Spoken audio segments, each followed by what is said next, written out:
सद्बुद्धि, सन्मार्ग और कार्य का संकल्प देना, अडिग रहे विश्वास तुम पर, ऐसा अंतः कर देना। मेरे हृदय में आने में तुम्हें कोई संकोच न हो। हे गुरुदेव, मुझे नज़रों से दूर कभी न होने देना। हे गुरुदेव, मुझे नज़रों से दूर कभी न होने देना। नमस्कार, गायत्री चिंतन धारा में आप सभी का स्वागत है। मित्रों, आपने 16/11/22 का समाचार पत्र देखा? उसमें एक मजेदार रिपोर्ट छपी है और उसको किसी ने व्हाट्सएप पर डाल दिया।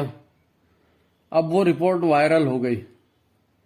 दरअसल चीन में एक अध्ययन हुआ है, शोध अध्ययन। उसमें 1 लाख लोगों पर सर्वे किया गया। उसमें पाया गया है कि तेज रोशनी, स्ट्रीट लाइट और ये हाई लाइट और मास्क लाइट और जाने कितनी लाइटें होती हैं, कृत्रिम प्रकाश हम रात में करते हैं। इस कृत्रिम प्रकाश का और स्मार्टफोन का हमारे जीवन पर क्या प्रभाव पड़ रहा है, इसका अध्ययन करके निष्कर्ष निकाला गया है। निष्कर्ष ये है कि इनके प्रभाव में रहने पर डायबिटीज होने की संभावना 25% तक बढ़ जाती है। अब ये एकदम अनोखी बात है। आपको भी लगेगा कि खाली उजेले में रहने से, खाली लाइट में रहने से, तो हाँ, ऐसा हो सकता है। उन्होंने शोध में, अध्ययन में ये पाया है। दरअसल प्रकाश इतना ज्यादा होता है कि रात में भी दिन के जैसा प्रकाश होता है। कई घरों में तो दिन में भी लोग लाइट जलाकर ही रहते हैं। तो इससे हमारे शरीर का संतुलन बिगड़ जाता है। हमारा शरीर दिन और रात में फर्क नहीं कर पाता। इससे क्या होता है, हमारे शरीर की बायोलॉजिकल क्लॉक है नी, बायोलॉजिकल क्लॉक, उसका संतुलन बिगड़ जाता है। उसको पता ही नहीं चलता शरीर को कि ये दिन है कि रात है, कितना उजेला कितना अंधेरा। जिससे क्या होता है कि शरीर के तंत्र में गड़बड़ हो जाती है और शरीर में ब्लड शुगर का स्तर जो है उसको नियंत्रित करने की क्षमता कम हो जाती। शंघाई है, चीन में एक जगह है, शहर है शंघाई। वहां के डॉक्टर यू जू, उन्होंने शोध के वो प्रमुख थे और उन्होंने कहा है कि दुनिया की अधिकांश आबादी इस प्रदूषण की चपेट में है। जिस हिसाब से दुनिया में डायबिटीज बढ़ रही है, उस पर शोध हुआ तो उसमें एक बात कही उन्होंने कि अधिकांश दुनिया जो है इसी की चपेट में है। उनके अनुसार अकेले चीन के ही 162 शहरों में, जहां उन्होंने सर्वे किया, लगभग 90 लाख लोग इस तरह के अत्यधिक प्रकाश और ये रेडिएशन और इससे प्रभावित हुए। 90 लाख लोग। 28% लोगों का पाचन तंत्र इस चीज में खराब हो गया। शरीर को पता ही नहीं चलता है दिन है कि रात है, वो डाइजेशन खराब हो जाता है उनका। दरअसल शरीर में मेलाटोनिन एक हार्मोन होता है जो कि हमारे मेटाबॉलिक एक्टिविटीज को, यानी चयापचय, पाचन प्रक्रिया, इसको देखता है, मेलाटोनिन हार्मोन। तो वो बनना कम हो जाता है। उसी प्रकार हमारे शरीर में पेंक्रियाज जो है, जहां इंसुलिन बनता है, जो शरीर में रक्त की शर्करा को, रक्त की शुगर को कंट्रोल करता है पेंक्रियाज का में, तो उसकी सक्रियता भी ये कृत्रिम प्रकाश में रहने से जो है कम हो जाती है और रक्त में शक्कर की मात्रा बढ़ जाती है। हमारे आसपास रहने वाले कीट पतंग, पशु पक्षी, सबके ऊपर इसका असर हो रहा है। वे भी अनायास बेमौत मर रहे हैं, तरह तरह की बीमारियां भी उनको हो रही। दरअसल मैं आपसे ये सब बात क्यों कह रहा हूं, क्योंकि हमारा आज का जो विषय है वो भी यही है कि अध्यात्म हमारे लिए आवश्यक क्यों है। अध्यात्म क्यों आवश्यक है? अध्यात्म भी हमारे शरीर की सूक्ष्म शक्तियों का विज्ञान ही तो है। हमारा आंतरिक विज्ञान, या इसको इनर इंजीनियरिंग कह सकते हैं हम। शरीर हमारा मूल तत्व है, उसी से तो हमारा अस्तित्व प्रकट होता है ना। हमारे शरीर से ही हमारा अस्तित्व प्रकट होता है। पहले हमारा शरीर ही है, फिर उसके बाद मन है और कई तरह की सूक्ष्म शक्तियां हमारे अंदर में है। हमको तो सिर्फ शरीर दिखता है बाहर से, लेकिन कितनी ताकतें, कितने सॉफ्टवेयर हमारे भीतर, कितने प्रोग्राम हमारे भीतर काम कर रहे हैं। अब हम इनको जानेंगे नहीं तो इनका सदुपयोग कैसे कर सकेंगे? हैं? शरीर माध्यम खलु धर्म साधनम। शरीर को जानना इसलिए जरूरी है कि शरीर ही तो सारे धर्म कर्तव्य का, सारी गतिविधियों का मुख्य माध्यम तो शरीर ही होता है ना। और वो शरीर ही अगर ठीक से काम नहीं करेगा तो हम क्या जी पाएंगे, कैसे कर पाएंगे काम? तब शरीर के भीतर क्या है, कैसे ये शक्तियां, हमारी भीतरी शक्तियां काम करती हैं, इसकी जानकारी रखे बिना शरीर और समय का सदुपयोग कैसे कर पाएंगे हम? न शरीर का सदुपयोग हो पाएगा, न समय का सदुपयोग हो पाएगा। अब शरीर और समय का सदुपयोग करना है तो ज्ञान तो अर्जित करना पड़ेगा। और ये ज्ञान जो है, भीतर का ज्ञान, इनर इंजीनियरिंग, अध्यात्म की बात, ये कोई स्कूल कॉलेज में तो पढ़ाया नहीं जाता। फिर इसकी जानकारी कैसे होगी? हमारा अध्यात्म भी तो यही इशारा करता है कि मनुष्य शरीर में रहकर भी आप यदि अध्यात्म की जानकारी नहीं ले रहे हैं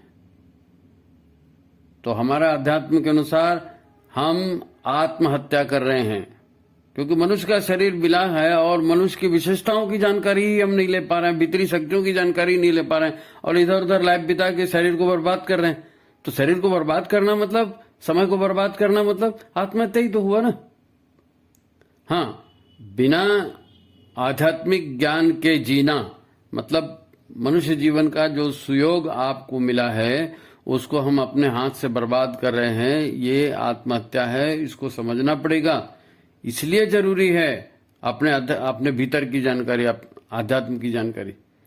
भाई, शरीर के मूलभूत कार्य तो हम वही करते हैं ना जो पशु करते हैं, खाना पीना, सोना, बच्चे पैदा करना, मर जाना।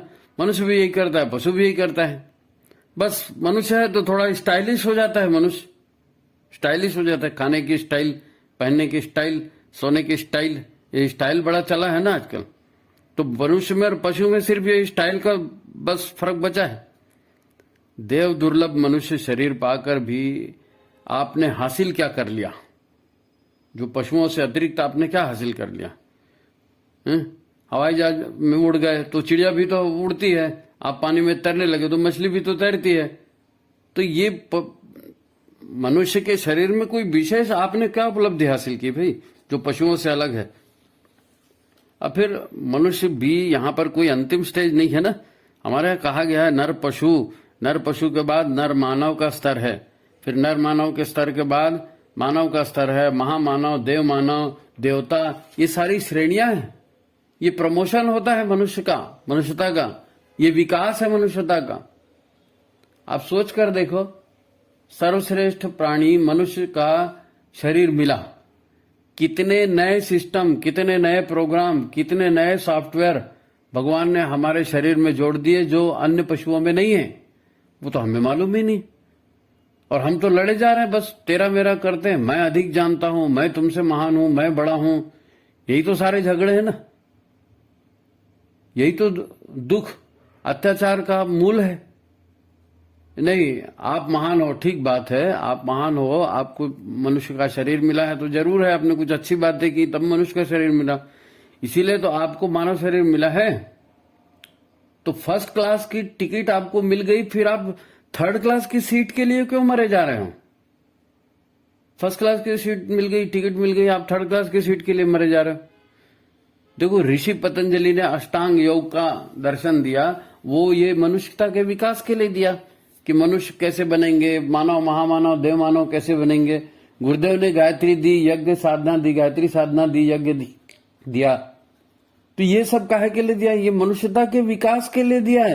ये आंतरिक शक्तियों को पहचानना और उनका सदुपयोग करना, इसलिए अध्यात्म के लिए है। ये आत्म शक्तियों के जागरण के लिए ही है ये सब कुछ, अष्टांग योग और गायत्री साधना और ये सारी। आप सोचो ना, सारे ब्रह्मांड का सार भी विज्ञान ही तो है ना। पूरा ब्रह्मांड विज्ञान के ही नियमों पर चलता है। कितने कितने प्रकार के ज्ञान विज्ञान के क्षेत्र हैं, और हमारे पूर्वज हमसे ज्यादा वैज्ञानिक थे भाई, हमसे ज्यादा वैज्ञानिक थे। उन्होंने शरीर का विज्ञान देखा, मन का विज्ञान देखा। अच्छा, मन का विज्ञान नहीं जानते तो मंत्र कैसे बनाते?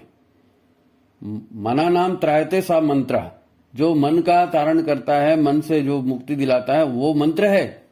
और मंत्रों की खोज तो हमारे पूर्वजों ने की, विश्व में कहीं और हुआ? विज्ञान नहीं जानते तो मंत्र कैसे रचे जाते, यंत्र कैसे बनते? हमारे पूर्वज हवाई जहाज बनाना भी जानते थे, बम बारूद बनाना भी जानते थे, बिजली बनाना भी जानते थे, फिर भी उन्होंने समाज को श्रमशील बनाए रखने के लिए मोटरें नहीं बनाई, जहाज नहीं बनाए। हाँ, एक से एक मंदिर जरूर बनाए, एक से एक बढ़कर ग्रंथ जरूर लिखे, रिसर्च वो भी करते थे, लेकिन उन्होंने विवेक बुद्धि का नियंत्रण रखा और ऐसी फालतू चीजों को मनुष्य के हाथ में नहीं आने दिया जिससे मनुष्य खुद ही लड़ मर जाए, अपना सुसाइड कर ले। ऐसा ऐश्वर्य पहले भी हमारे पास था। भारत विश्व भर में व्यापार करता था, खूब धन कमाता था, सोने की चिड़िया बना था भारत।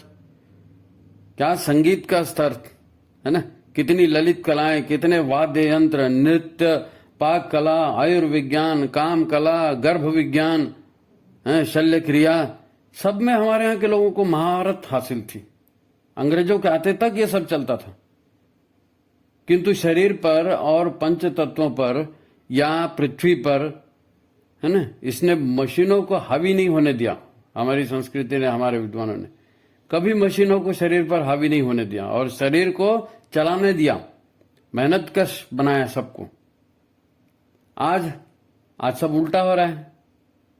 आपको बोल दिया गया ये धर्म की बात है, ये तो मूर्खता की बातें हैं, और तुम्हारे पशु पूर्वज तो भेड़ चलाते थे और सांप पालने वालों सपेरों का देश है भारत, और उल्टी सीधी सिखा सिखा के सबको ज्ञान का तो चौपट कर दिया और अपना ज्ञान हमारे ऊपर डाल दिया और हम उसी को लेके आज नाच रहे हैं, है ना। ये भौतिक विज्ञानों पर ही तो सब मर रहे हैं और ये मशीनें अब हम पर हावी हो गई, क्योंकि हर काम मशीन से। मशीनों ने इंसान को आलसी बना दिया। इसका बस मनोरंजन मालूम है और मशीन का उपयोग मालूम है, सुख और आराम मालूम है। सुख और आराम के लिए शरीर नहीं बना है, शरीर इसलिए बना है कि शरीर चलता रहे।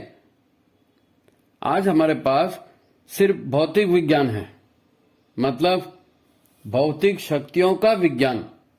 ये जो विद्युत हम बोलते हैं, चुंबकीय शक्ति, अग्नि, प्रकाश, ये सब भौतिक ऊर्जाएं तो है ना। इन भौतिक ऊर्जाओं का ही विकास कर करके और उसके बाद में आज की ये आधुनिक संस्कृति बनी है।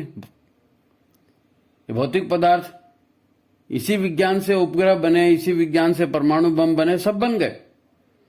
पर इन सब के बनने के बाद जीवन का सुख चैन चला गया, जीवन का सुख चैन चला गया, जीवन से प्रेम चला गया, जीवन से शांति चली गई, ललित कलाएं चली गई है।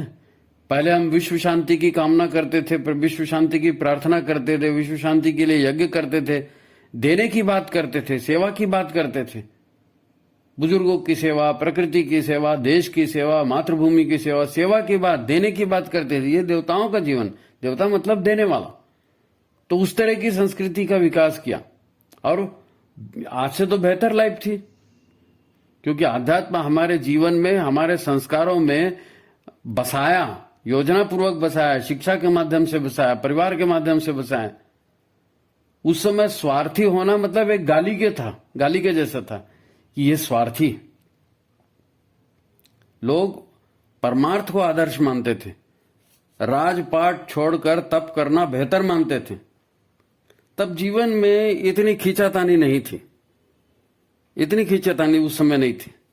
लोग शांति से जीवन जीना सौभाग्य की बात मानते थे। दूधो नहाओ पूतो फलो, इतना कहते थे। भौतिकता और आध्यात्म से जो है दूरी, इसी ने महाभारत लड़वाया था। महाभारत क्यों हुआ था, है ना। पांडवों ने 5 गांव मांगे थे, वो 5 गांव भी देते नहीं बने, और धर्म अधर्म का कोई अता पता नहीं था, है ना। भौतिकता ही तो सारी बची थी ना, भौतिकता ही सारी बची थी, और वो भौतिकता की वजह से महाभारत लड़ा गया। तो ये जो भौतिक विज्ञान है, ये सुखकारी है, आपको सुविधाएं देने वाला है, वहां तक ठीक है। लेकिन जीवन को अगर सुख शांति से जीना है तो आंतरिक शक्तियों का विज्ञान तो आपको मालूम होना चाहिए, आंतरिक शक्तियों का विज्ञान मालूम होना चाहिए। गुरुदेव ने युग निर्माण मिशन बनाया, है ना, और गायत्री का विज्ञान दिया, यज्ञ का विज्ञान दिया। तो काहे के लिए दिया? धरती पर स्वर्ग बनाने के लिए दिया। क्योंकि भौतिक विज्ञान तो आपको प्रेम और श्रद्धा और दान और दया और तप और इसकी बात नहीं करता ना। ये सब भौतिक वालों के लिए तो बेवकूफी वाली बातें हैं, लेकिन सुख शांति के लिए यही जरूरी है। इसलिए गुरुदेव ने कहा मनुष्य देवता बने। देवता कैसे बनेगा? आध्यात्मिक शक्ति के जागरण से बनेगा, योग से बनेगा, गायत्री से बनेगा, यज्ञ से बनेगा, श्रम से बनेगा। और अब वो नहीं हो रहा है तो अब क्या हो रहा है? आज हत्या हो रही है, आत्महत्या हो रही है। ये तो हत्याओं का युग हो गया है। घर घर में लड़ाई, घर घर में झगड़े, पति पत्नी में महाभारत होते रहती है, लूट खसोट, भोगों का पूरा सब जगह साम्राज्य बना हुआ है। मनुष्य होकर भी आध्यात्म विद्या को भूल जाना हमारे लिए आत्महत्या जैसा हो गया है। आत्महत्या जैसा हो गया। मानवता मिट जाएगी। अभी वो एक और न्यूज वायरल हो रही थी, रूस में एक बच्चा पैदा हुआ है। उस बच्चे ने बताया कि वो हम मंगल ग्रह में रहते थे, मंगल ग्रह में से मैं आया हूं। उसको पिछले जन्म की याद है। बोलते मंगल ग्रह से आया हूं, हमारे यहाँ भी ऐसे ही बहुत वैज्ञानिक उन्नति हुई थी और ये परमाणु बम और ये बम सब हमारे यहाँ बने हुए थे और हम लोग सब आपस में लड़के मर गए। वहां से कुछ आत्माएं धरती पर पैदा हुई हैं और वो बताने वाली हैं कि किस प्रकार रहना चाहिए। मंगल ग्रह बर्बाद हो गया, भाई पृथ्वी को बर्बाद मत करो, क्योंकि ये एकांगी विकास है ना। भौतिक विज्ञान का विकास एकांगी विकास है। मनुष्य शरीर, मनुष्य को भगवान ने सर्वश्रेष्ठ प्राणी बनाया, सर्वश्रेष्ठ मनुष्य के भगवान की संतान है मनुष्य, तो उसके कर्म भी पशुओं से अलग हैं, उनकी सोच भी पशुओं से अलग है। और वो आंतरिक शक्तियों को जब आप जाएंगे, देखेंगे, महसूस करेंगे, आप खुद महसूस करेंगे कि नहीं, भीतरी शक्तियों का जागरण कितना महत्वपूर्ण है। तो फिर इस आत्महत्या से अपने आप को बचाना है, अपने परिवार को बचाना है, अपने समाज को बचाना है, नहीं तो सब ऐसे ही लड़ मर जाएंगे। जीवन के आदर्श ही अगर आपके ठीक नहीं है तो आपका जीवन का भविष्य कैसा होगा? तो आदर्श अगर देवता होंगे, आदर्श अगर सेवा होगी, आदर्श अगर यज्ञ होगा, तो फिर भविष्य अच्छा हो सकता है। इसी की व्यवस्था हम लोग, इसी की व्यवस्था कर रहे हैं। युग निर्माण योजना, विचार क्रांति अभियान इसी के लिए बना है। तो फिर अध्यात्म को सम्मान देना है और आध्यात्मिक जानकारी हासिल करनी है, तप करना है और अपनी भीतरी शक्तियों को पहचान करके मनुष्य जीवन जो मिला है उसका सदुपयोग करना है। ठीक है, तो अगले अंकों में हम और देंगे। ये एक कड़ी बना करके इसको चलाएंगे। ये एक कड़ी में ये पूरा होने वाला नहीं है। तो आप लगातार इसको देखते रहिए और इसको लोगों तक पहुंचाइए, शेयर कीजिए, ज्यादा से ज्यादा लोगों तक शेयर कीजिए और ज्यादा से ज्यादा लोगों तक इसका प्रसार कीजिए। मनुष्य शरीर मिला है तो सब फायदा उठाएं इसको। ठीक है, तो आगे भी आपका सहयोग यहाँ बना रहे। तो आज की बात यही समाप्त करते हैं। नमस्कार।